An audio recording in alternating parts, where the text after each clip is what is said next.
Bomba! Golpe no INSS deixa aposentados assustados. Estados Unidos revogam vistos de governistas. Pessoal, o vídeo de hoje está simplesmente imperdível, então se ajeita aí na poltrona, fica até o final do vídeo que você não vai se arrepender. A gente começa o vídeo aqui com o Bolsonaro negando ter participado de tentativa de golpe de Estado e pedindo ainda a absolvição, tá? Então são os pedidos finais, alegações finais aí da ação do golpe. Além disso, os Estados Unidos revogam vistos de brasileiros por causa daquele programa Mais Médicos. Você lembra aquele programa lá que trazia os médicos cubanos para o Brasil? Pois é, pessoal. Então, esse programa aí na mira dos Estados Unidos, porque Cuba é um país sancionado pelos Estados Unidos e não pode receber dinheiro de nenhum outro país. Além disso, a gente vê aqui o Moraes usando e-mail pessoal não oficial para receber e dar ordens ilegais. A gente vai ver tudo isso no vídeo hoje aqui e a gente começa já com o novo golpe do INSS, pessoal. Pois é, a gente vê aqui uma empresa lá, um banco associado ao INSS dando golpe nos aposentados e você já vai entender tudo o que está acontecendo. Então já chega se inscrevendo no canal, habilitando o sininho. Sem mais delongas, vamos ver aqui a nova modalidade de golpe do INSS que ainda não acabou, né, pessoal? O INSS suspendeu o contrato com um banco chamado Agibank, que é responsável pelo pagamento daqueles benefícios. Suspendeu depois de identificar práticas que foram consideradas graves violações contratuais. Segundo o INSS, as chamadas telefônicas para o canal oficial de atendimento do Instituto, elas eram interceptadas, olha isso, e redirecionadas para o aplicativo do banco. Pois é, muito grave, né? Os aposentados e pensionistas. Então, tu tinha o aplicativo do banco, simplesmente as chamadas que você queria fazer para o INSS eram interceptadas e redirecionadas para um atendente do banco. Olha que loucura isso, pessoal. Vocês passando por tudo quanto é tipo de situação. Agora, o que aconteceu? O INSS, às vezes faz busca ativa, às vezes vai atrás das denúncias que recebe. No caso do Agibank, eles receberam várias reclamações. Eram reclamações, por exemplo, dificuldade de portabilidade. Você quer fazer uma troca ali no canal que vai pagar o seu benefício. Aí eles botavam dificuldade nisso. Às vezes chamavam o beneficiário até as lojas. E aí, chegando lá... Isso para justamente a pessoa não optar por outro banco, né? Para que ela não saísse do Agibank. Então, faziam de tudo, dificultando ao máximo para que as pessoas não conseguissem sair uma vez que entrassem no Agibank. Uma promessa de devolver um dinheiro que teria sido alvo de um desconto indevido, chegando lá não era nada daquilo. E a gente sabe que a população de beneficiários, aposentados e pensionistas, muitas pessoas são vulneráveis, né? Então elas vão sendo ali levadas pela situação. E a outra situação que o INSS identificou e achou muito grave a ponto de suspender essa instituição financeira que era responsável pelo pagamento de benefícios é que quem tivesse ali baixado o aplicativo do Agibank e tentasse ligar para 135, que é um canal de conversa ali, de trato direto do aposentado, do pensionista com o INSS, era direcionado para o aplicativo. Ou seja, não conseguia falar com o 135 porque de alguma forma a ligação era capturada pelo Agibank. Então toda a ligação, todas as conversas, todas as tratativas eram não com o INSS, mas com o Agibank. Então o presidente... Olha só, se você tinha o aplicativo do Agibank e tentasse falar com o INSS, a sua ligação não ia cair no INSS. Se você ligasse do seu telefone que tinha o aplicativo buscava essa chamada e passava para um atendente do Agibank, né? Então, olha que loucura, pessoal, que fraude. Dentro do INSS falou com a gente mais cedo no Em Ponto e explicou essa situação. Vamos dar uma olhadinha?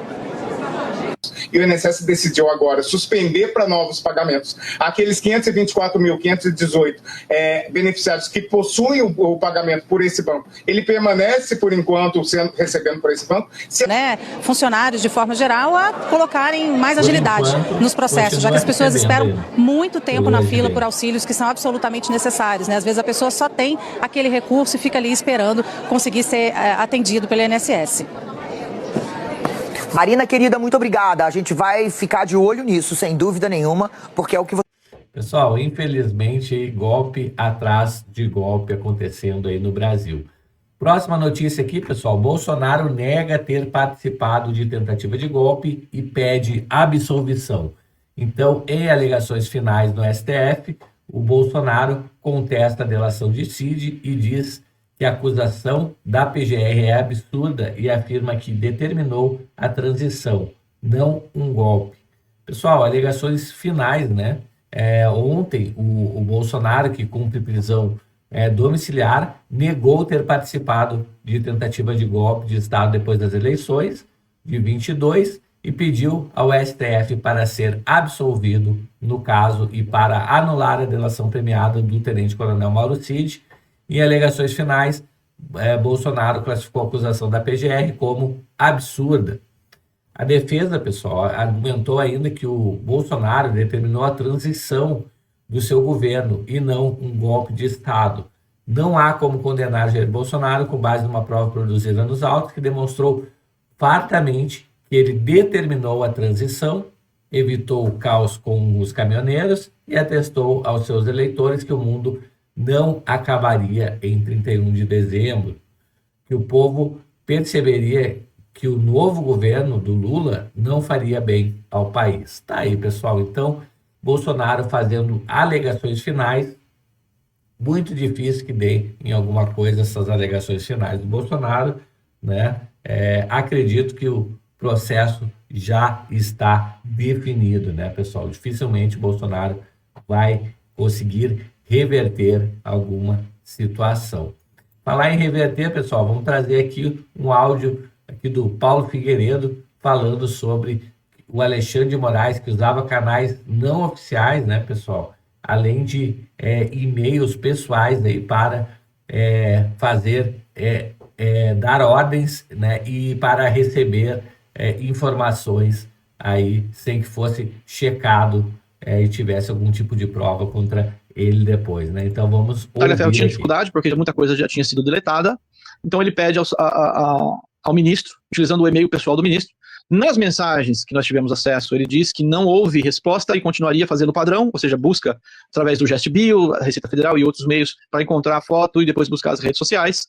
Mas fontes nos disseram que sim, houve resposta do ministro autorizando o contato com esses parceiros externos, entre eles citados, então não, são mais parceiros, mas a fonte citou alguns para a gente, agências de checagem e universidades, né, a UF. Olha isso, então, buscando informações de pessoas aí através de agências, né, pessoal, como a Lupa, por exemplo, que a gente sabe que teve relação com o USAID, aí, teve financiamento do governo Biden, e também faculdades, aí, como, por exemplo, a FGV. E a FGV são esses parceiros que estariam infiltrados em grupos de WhatsApp, como o famoso caso dos empresários, Luciano Hang e outros empresários que então, tinham um grupo fechado no WhatsApp e foram vazadas conversas nesse grupo e utilizadas pela Polícia Federal para acusá-los de serem golpistas. As contas bancárias foram bloqueadas, contas redes sociais foram bloqueadas por meses. Peraí, David, calma, você está falando um negócio muito sério para a população. Sim. Qual o papel das universidades na história? Bom, a FGV e o FRJ. Olha A aí. FGV, por enquanto, o quê?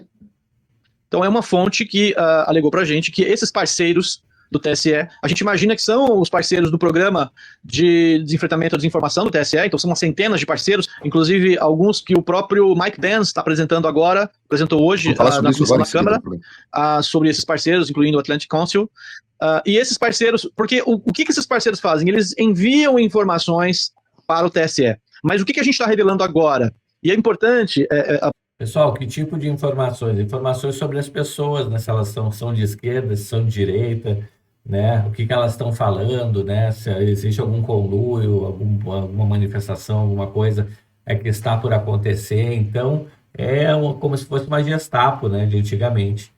Então, a gente vê, infelizmente, acontecendo esse tipo de coisa ainda. Participação nos programas, inclusive no seu programa em especial, porque a gente pode detalhar alguns pontos e colegas jornalistas podem avançar essas investigações e confirmar muita coisa, porque a investigação nossa é muito grande, muito abrangente e ainda tem muito detalhe. Tá? E esse é um deles. Que o TSE não apenas recebia informações, porque você pode receber denúncia de qualquer pessoa. Eu, por exemplo, David Agape, posso receber informações e denúncias de qualquer pessoa.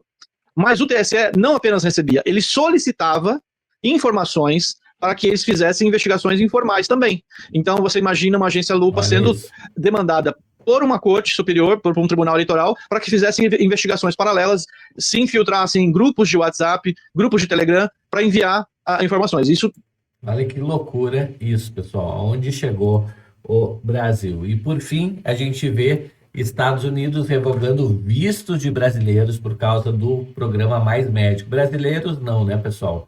Integrantes do governo Lula e Dilma, né, que participaram desse drible aí que foi o programa Mais Médico. Então, o Departamento de Estado dos Estados Unidos diz que o programa driblou as sanções norte-americanas e enriqueceu o regime cubano.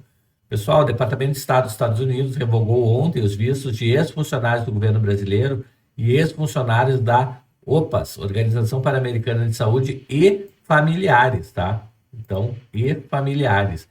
A justificativa foi o programa Mais Médicos.